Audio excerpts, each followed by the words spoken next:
अस्सलाम अलैकुम।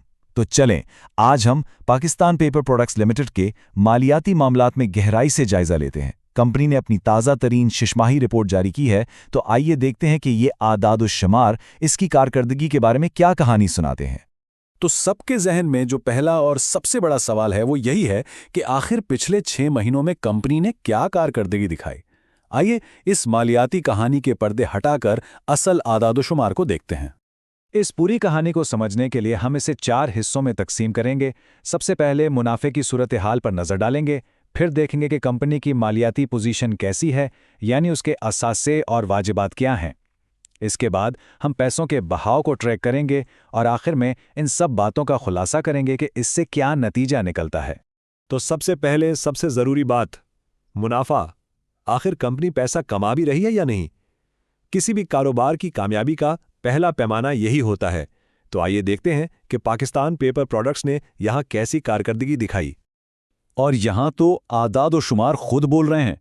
देखें, पिछले साल इसी अरसे में कंपनी का मुनाफा था तकरीबन 30 मिलियन रुपए और इस साल सीधा 54 मिलियन के पार।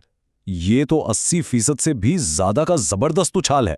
वाकई ये गैर मामूली कारकर्दगी है। जी हाँ, पूरे 24.4 मिलियन रुपए से ज्यादा। देखें, ये सिर्फ एक अदद नहीं है, ये असल में कंपनी की हिकमत अमली और मेहनत का नतीजा है। लेकिन सवाल ये पैदा होता है कि आखिर ये इतना बड़ा इजाफा हुआ कैसे? तो आखिर इस जबरदस्त मुनाफे के पीछे का राज क्या है? किसी भी मुनाफे की कहानी हमेशा सेल्स से शुरू होती है, यानी कंपनी ने अपना माल कितना बेचा। अब यहां देखें, नेट सेल्स में तकरीबन 4% का इजाफा हुआ, जो कि ठीक है, लेकिन असल गेम चेंजर है लागत पर कंट्रोल। फरोख्त की लागत यानी कॉस्ट ऑफ सेल्स बराए नाम ही बढ़ी है। इसका सीधा मतलब यह है कि कंपनी अब चीज़ें ज़्यादा मौसर तरीके से बना रही है और इसका नतीजा मजमूई मुनाफा में 20% से भी ज़्यादा का इजाफा। कमाल है। तो मुख्तसर यह कि कंपनी ने हर मैदान में जीत हासिल की। सेल्स बढ़े, इखराजात कंट्रोल में रहे और इस सब के नतीजे में मुनाफा आसमान तक जा पहुंचा। मुनाफे की कहानी तो बहुत शानदार है, लेकिन कंपनी की मजमूई माली सेहत कैसी है? मतलब इसके पास है क्या और इसने देना क्या है? अब इस पर नजर डालते हैं। इस चीज को समझने के लिए हम देखते हैं बैलेंस शीट। इसको आप कंपनी का फाइनेंशियल एक्सरे समझ लें। ये एक तस्वीर की तरह है जो बताती है कि एक खास दिन पर कंपनी के पास कितने असासे हैं, यानी उसकी मिल्कियत में क्या है, और कितनी जिम्मेदारियां हैं, यानी उस पर कर्ज कितना है। बिल्कुल आसान लफ्जों में, असासे वो चीजें हैं जो कंपनी की हैं और मुस्तकबिल में फायदा देंगी, जैसे कि फैक्ट्री, मशीनें या कैश, जबकि वाजिबात वो तमाम कर्जे हैं जो कंपनी को वापस करने होंगे। और ये आदाद-ओ-शुमार एक बहुत ही मुस्बत तस्वीर दिखा रहे हैं।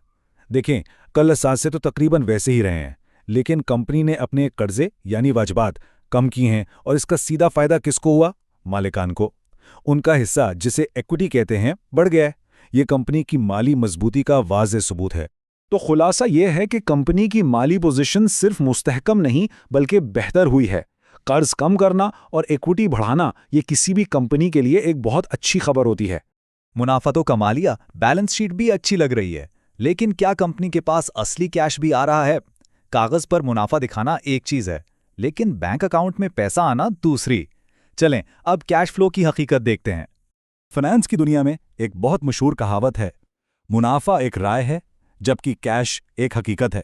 इसका मतलब साफ है, असल चीज कैश है, नकद रकम जो हाथ में है। तो इस 6 महीने में कैश की कहानी क्या रही? देखें, कंपनी ने अपने बुनियादी कारोबार से तकरीबन 78 मिलियन रुपए का कैश बनाया। फिर उसने कुछ पैसा, तकरीबन 11.5 मिलियन, नई सरमायाकारी पर लगाया और एक बड़ा हिस्सा, तकरीबन 59 मिलियन, कर्जे वापस करने और इसी तरह की दूसरी चीज़ों में इस्तेमाल किया। तो साफ जाहिर है कि असल कारोबार से कैश आ रहा है और कंपनी इसे कर्ज उतारने के लिए इस्तेमाल कर रही। और ये स्लाइड तो पूरी कहानी बदल देती है। पिछले साल इसी अरसे में कंपनी के पास से कैश जा रहा था, 22 मिलियन रुपए से ज्यादा की कमी हुई थी, जबकि इस साल कंपनी ने 7.8 मिलियन का कैश जमा किया है। ये एक मनफी से मुस्बत में आने वाली जबरदस्त बहाली है। तो ये इतनी बड़ी तब्दीली आई कैसे? नंबर 1, बुनियादी कारोबार बेहतर कारकर्दगी दिखा रहा है और ज्यादा कैश दे रहा है। नंबर 2, इस दफा कंपनी ने नई जायदाद या सामान पर इतना खर्च नहीं किया। और नंबर 3, कैश को कर्ज वापस करने जैसी चीजों के लिए इस्तेमाल किया गया। ये सब मिलकर एक मजबूत कैश फ्लो की तस्वीर बनाते हैं। तो हमने मुनाफा देख लिया, बैलेंस शीट समझ ली और कैश फ्लो का भी जायजा ले लिया। अब इन सब टुकड़ों को जोड़कर देखते हैं कि आखिर ये कंपनी जा कहाँ रही है। तो इस पूरे जायजे का खुलासा क्या है? बिल्कुल सादा। पहली बात, मुनाफा जबरदस्त बढ़ा है। दूसरी बात, कंपनी की माली पोजीशन मजबूत है, कर्ज कम हुआ है और इक्विटी बढ़ी है। और तीसरी और सबसे अहम बात, कैश फ्लो मनफी से मुस्बत हो गया है, यानी कंपनी अब कैश जला नहीं रही बल्कि बना रही है। लेकिन इन सब अच्छी खबरों के बावजूद बोर्ड ऑफ डायरेक्टर्स ने एक काबिले गौर फैसला किया है। उन्होंने इस दफा हिस्सा याफ्तगान को कोई डिविडेंड या बोनस शेयर्स ना देने का फैसला किया है। और यही हमें इस कहानी के सबसे दिलचस्प मोड़ पर ले आता है। कंपनी मुनाफा भी कमा रही है, कैश फ्लो भी बेहतर है, लेकिन फिर भी वो पैसा बांटने के बजाय बचा रही है। तो सवाल यह है कि आखिर क्यों? क्या कंपनी आने वाले वक्त में किसी बड़ी सरमायाकारी की तैयारी कर रही है, या फिर ये मौजूदा मौशी हालात में एक एहतियाती तदबीर है? तरक्की और एहतियात का ये तवाज़ुन, यही असल में कंपनी के अगले कदम का इशारा दे रहा है।